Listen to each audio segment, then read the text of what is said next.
Hey guys, welcome back to Fantasy Tip. My name is Julian, and this is the weekend ads episode for week 9 of the fantasy hockey season.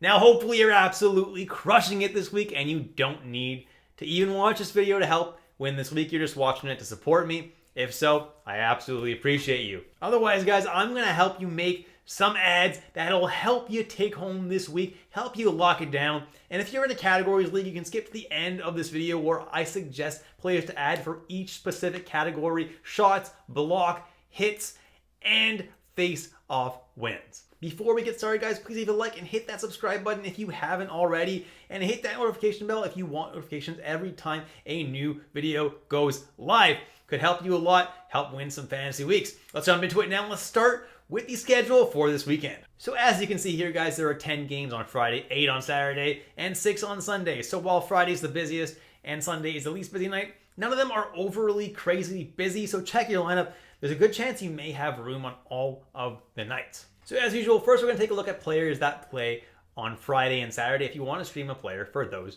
games. There are 5 teams that play both those days: Buffalo, Calgary, Minnesota, the New York Islanders, and Pittsburgh. The number one guy that I would stream is obviously Brock Nelson of the New York Islanders. He's been absolutely unreal all season long, and I don't see that stopping anytime soon. This guy is a point per game, and I really like him. Then Joel Eriksson, who's on an absolute huge hot streak right now. I absolutely love the guy. I think he's going to do well for you if you stream him for those 2 games. Then Dylan Cousins, who's also on an insane hot streak, playing on that line with Peterka and Jack Quinn. That line is absolutely lighting it up right now. Definitely like me some Cousins. Then Tyler Toffoli playing on the top line with Lindholm and Huberdeau. And while Huberdeau hasn't been that great, Toffoli actually hasn't been too bad this season. I actually like him a lot. Then I have Brian Rust, who seems to be on a comeback tour right now. Has quite a few points in his last 2 games. I believe it's 6 points in his last 2 games. Pick him up now before it's too late. Rickard Rakell, another guy who's always a good ad, plays on the top line with Gensel and with Crosby, as well as the top power play. Then Jack Quinn, who I already talked about, plays on that line with Dylan Cousins and is so hot right now. He was one of my favorite players to win the Calder this year. He started off pretty slow, but he seems to be heating up now. Then I have Anders Lee of the New York Islanders playing on that second line with Brock Nelson, top power play. He's been pretty freaking good all year. Definitely like him as the next best guy to grab. Then J.J. Peterka of the Buffalo Sabres playing very well on the line with Dylan Cousins and Jack Quinn, someone I don't mind adding right now. He's actually playing very, very good. And speaking of the Buffalo Sabres, I just saw that in the first period, Tage Thompson scored 4 goals and 1 assist for a total of 5 points in a period where the Columbus Blue Jackets, their opponent, only got 5 shots. So he had as many points as the Blue Jackets did shots in a period, which is absolutely mind-boggling. So for those of you that have him in fantasy, kudos to you. I'm quite happy I have him in one of my leagues. The next best guy I have here is Adam Ruzicka of the Calgary Flames, having himself a sneaky good season on that third line with Backlund and Coleman. I don't mind him as an ad, although Zach Parise over the last couple games has also been very good. I probably prefer him actually given his last couple games. This list was made a little bit earlier. Zach Parise is playing on that third line with Jean-Gabriel Pageau, and he's been very hot lately. Then Andrew Mangiapane, who's playing on the second line in Calgary, also seems to be heating up a little bit lately. And Ruzicka and Mangiapane, guys, also have a very favorable schedule next week. So if you do pick them up, keep them on your team because you're going to want to keep them on that roster next week, because the Flames and the Wild specifically, as well as the Ottawa Senators, are teams that you're going to want players from next week. Then Jason Zucker of the Pittsburgh Penguins went off for a little while there, then cooled down, and then the other night had a 3-point night. So he could be heating back up again. We'll have to see. But he does play on a pretty good line with Malkin and with Rust, and Rust is definitely heating back up. Then Jean-Gabriel Pageau centers that third line in New York and also gets top power play time. Followed by Victor Olofsson of the Buffalo Sabres, has his highs and lows, but if he's on a high, could do pretty well for you. Jeff Carter and Kasperi Kapanen play on the third line together, and they both seem to be heating up a little bit. Then Marcus Foligno is someone who plays with Joel Eriksson, who's someone that's very, very hot right now. So Foligno is benefiting from that. And like I said, guys, the Wild and the Flames are players that you're going to want next week. Then I have Wallstrom, who's enjoying top line time right now with Barzal, and Bailey definitely could produce for you. Dylan Dubé's playing on the second line with Mangiapane and with Kadri. If you look at his game log, doing pretty well lately. I don't mind that stream, even for next week. And then Sam Steele playing on the top line with Zuccarello and Kaprizov. And while he hasn't been amazing, always chances to put up points being on that line. If you want to stream someone for Friday and Sunday games, there are a few teams that play both those days. Arizona, Boston, Colorado, Columbus, Philadelphia, Seattle, Vegas, Washington, and Winnipeg. And the number one guy that I would stream is Travis Konechny of the Flyers. Has been back for 3 games now from that injury and has scored a goal in all 3 games. Liking him this year a lot. Then Boone Jenner, 44% roster, who's someone I've been repping all year. Been great on that line with Gaudreau and with Liney. Gets top power play time as well. Puts up great peripherals. Guys, I don't know why he's only 44% rostered, but he's been great.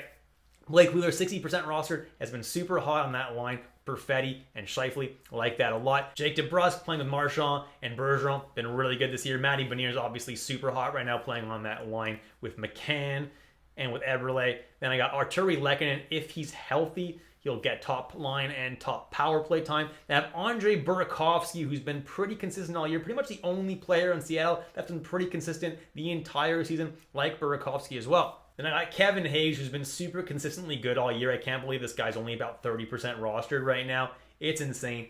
He's producing every single night. David Krejci's playing very well on that line with Zacha and Pasternak lately on a very hot streak. Keller as well. Been producing a point per game pretty much the entire season. Unfortunately, his peripherals are not that great. That's why he's a little bit lower on this list, but he's definitely going to be producing for you. Riley Smith, someone who plays with Marchessault and with Carlson, and while that line is not as hot as they were a little bit earlier this season, they're still doing pretty well. Jared McCann and Jordan Eberle, they both play with Beniers on that top line, both playing very well right now. And Taylor Hall, the last Bruins game I watched the other night, he was all over the ice, looked pretty good. So despite him playing on the third line, he's still looking pretty good out there. Then I'd go with Cole Perfetti, who's also really hot right now, playing on that top line with Scheifele and with Wheeler. Nick Schmaltz is someone who I like a lot, plays with Keller on the top line and on the top power play. And while he is a little bit cold, I can see him turning things around. TJ Oshie, who is also a little bit cold, definitely also can turn things around in a flash. Adam Lowry is someone who's playing pretty well this year, and if you're in a hits league, even more valuable for you there. Yanni Gourde playing on the third line right now with Bjorkstrand and Shane Wright, but it hasn't been too bad this year, been pretty consistent. William Karlsson, someone who plays with Riley Smith and with Marchessault, definitely could have put up some points for you. And finally, if you're in a really deep league and you need someone just to add that could put up points, Lucas Sedlak's a decent option. He's playing right now with Lawton and Farabee on that second line. But actually now it looks like Noah Cates is the guy who's getting a better opportunity than Sedlak, playing on the top line with Kevin Hayes and Konechny, as well as that top power play. So this guy's getting a pretty good opportunity. If you're in a really deep league, Noah Cates would probably be the guy I'd go for instead of Sedlak. Now, if you need a player that plays on Saturday and Sunday, there are only 2 teams that play both of those days. Those teams are Florida and LA. The number one guy that I would grab is Carter Verhaeghe, playing on the top line there, and has been pretty good all year. A little bit inconsistent, but when he's hot, oh my God, is he ever going to score you some fantasy points. Then I have Adrian Kempe, who plays on the top line with Kopitar and with Fiala, and obviously that's a great place to be. Arvidsson, Dano, and more all on this list play on that second line, and lately they've been getting more power play time than the other power play that features Kopitar and Fiala, which is saying something. They've been playing very, very well. Gabriel Velarde, someone who played incredibly well at the start of the year, kind of cooled off a little bit, but still don't dislike him. He's still getting a decent amount of power play time. Then I have E2 Luostarinen. He's getting a really nice opportunity on that second line with Reinhart and with Cousins with Barkov out. Now, I'm not guaranteeing you that Barkov's still going to be out this weekend. I know he's just dealing with an illness, but if he is, Luostarinen is going to continue to get a really solid deployment. And even if Barkov isn't out, I still don't mind Luostarinen. Then I have Arthur Kaliev, who's a fourth liner in LA, but definitely has been producing at certain points this year. Definitely is a guy who could score a goal for you if you're desperate and there's nobody above him on this list available.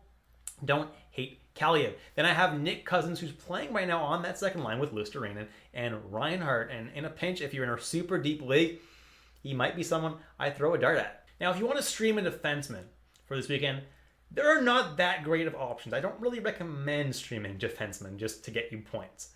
The number one guy that I would throw a dart at, though, if I was hell-bent on streaming a defenseman, is Seth Jones. Well, he hasn't been that great. He's still getting top power play opportunity in Chicago on a power play that features Patrick Kane and Jonathan Toews. definitely someone who could put up points. Neil Pionk is someone who's been very disappointing lately in the points department, but is still putting up some decent peripherals. And if you have hits in your league, he's not too bad. Ryan Pulock is someone who puts up a decent block shots number and also could put up points now and then. Jake Sanderson is someone who I liked a lot more earlier in this season when Shabbat was injured. Now that Shabbat's back, Sanderson's opportunities are pretty limited. Don't love him right now very much. Marcus Bjork, only 1% rostered, playing on Columbus's top power play. Definitely opportunities there for him to put up points. Jared Spurgeon is playing second power play, putting up some decent peripherals. Romanov putting up decent hits and blocks for you. And then Jake McCabe of the Chicago Blackhawks is decent for block shots to get you a little bit of a floor. If you want to stream a goalie for Sunday, you need a goalie to stream and you're not sure who to stream, the number one guy that I would go for actually is Phoenix Copley. You got to make sure that he doesn't start on Saturday, but if he doesn't, he's going to get Columbus Blue Jackets on Sunday, and this guy in his first start did pretty well, and the Blue Jackets are not very good. Copley could be in for a smash start for you on Sunday. Then I go with Karel Vejmelka of the Arizona Coyotes against the Philadelphia Flyers. He may allow a few goals, but if you're in a points-based league, he's going to put up a whole lot of saves. And even if you're in a categories league, if you don't mind the GAA, I think that his save percentage is going to be pretty good and could even end up with the win. And then I have Felix Sandstrom. And Carter Hart has started a whole bunch of games in a row. So I'm feeling that Philadelphia might want to give this game against a weaker team in Arizona to Felix Sandstrom. It's not guaranteed, so definitely wait until he gets confirmed. But if he does, this is where I would rank him in terms of streamers for the day. He hasn't been too bad this year when called upon. Then I have Grubauer or Martin Jones, whoever ends up starting against Florida. Not the best opponent to stream against, but Seattle has been so good they could definitely get the win. Then Charlie Lindgren against Winnipeg. If Kemper is still injured, Lindgren should get the start here against Winnipeg. But Winnipeg has been very hot lately and scoring a lot of goals, so it's a little bit of a scary start. But if you need to, go for it. Then Merzlikins and Korpisalo, one of these guys is going to get the start against the Kings. And like I said, guys, Columbus has not been very good. Their goalies haven't been too bad, though, so realistically, they could put up some decent stats. It's just unlikely that they're going to get the win. Jumping into the Categories League section of this video now. And if you need shots on goal, the number one guy to stream is Jacob Chychrun. Now, it's a very small sample size, but he's been shooting 4.4 times per game since coming back from injury, which is really, really good to see. Someone that I would definitely don't mind grabbing. Boone Jenner is the next best guy with 3.4, DeBrusk 3.4, Konecny 3.2, Raquel 3.2, Eriksson 3.2, Tyler Toffoli 3.1, Backlund 2.8, and Lawton 2.6. If you need blocks, the number one guy to grab is obviously Alec Martinez, the blocks king, 4.2 blocks per game. Absolutely incredible. Provorov 2.7, Tanev 2.4, Josh Brown 2.3, McNabb, Romanov, and Larson all 2.2 blocks per game. Over 2 games, those guys will get you about 4 blocks or so. If you need hits, the number one guy to grab is Nick Delorier, who's been absolutely killing it in the hits department lately. 4.3 hits per game on the year. Like that a lot. Clutterbuck 3.9 if he's healthy. Garnet Hathaway 3.8, Foligno 3.7, Archibald 3.7, McEwen 3.7, Reeves 3.5, and Matt Martin 3.4. If you need faceoff wins, the best guy to add is Boone Jenner of the Columbus Blue Jackets, averaging 12 faceoff wins per game. If you stream him for the 2 games, you'll get 24 faceoff wins which is pretty freaking good. JD Pajot 11 per game. Then JT Compher, who's averaging 8.5 per game. But lately, if you look at his game log, he's been winning a lot of faceoffs, and that's because of all the injuries in Colorado. He's way up the depth chart now, assuming he keeps playing center. This guy could even be the best streamer on this list, considering the opportunities he's getting right now. Then Joel Eriksson 9.0, Backlund 8.8, Dano 8.7, Carlson 8.6, Kuraly 7.9, and Lowry 7.6. And that's it for this episode, guys. Thank you so much for watching all the way through. If you enjoyed the episode, please leave a like and hit that subscribe button if you haven't already. And if you do want to take your support to the next level, the link to my Patreon is in the description below. And if you do want to check out my merch store, you can check that out at fantasytipped.com. Thanks so much, guys, and I'll catch you in the next episode of Fantasy Tipped.